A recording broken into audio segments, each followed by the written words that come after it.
Welcome back to Tremors Tuesday. Today we'll be looking at the third movie in the original Tremors trilogy, Tremors 3, Back to Perfection.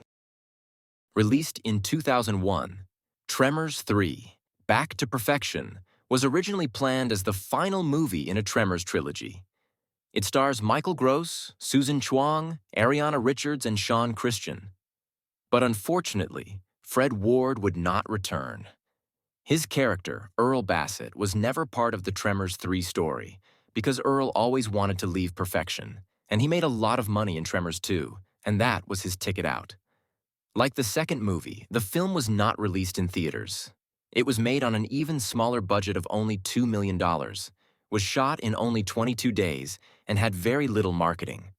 Ironically, the DVD sales would surpass all expectations.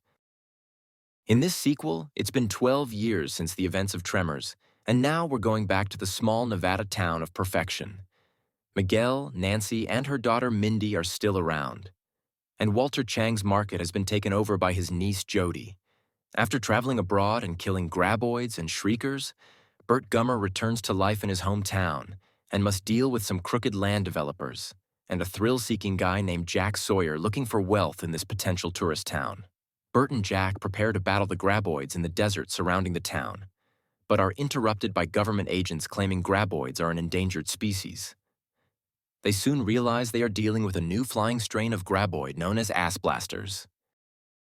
It was a good move by the writers to bring the story back to perfection, and we got to see some original characters like Burt, Miguel, Nancy, and Mindy, the pogo stick girl, who's all grown up. Jack is a good new character, and it's nice to see Jody took over Walter's market. This sequel really concentrates on Burt Gummer as the main character, and it works. He's definitely a fan favorite.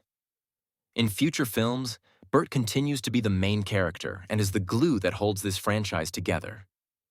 The Ass Blasters are a fun addition to the Graboid evolution, and they round out a triple threat as there are now creatures underground, on land, and in the air.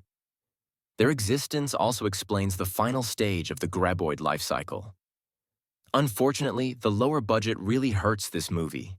The CGI work on the Ass Blasters is mediocre at best, and it's well known that all of the scenes with the Shriekers were cut, other than the opening scene, due to budget constraints.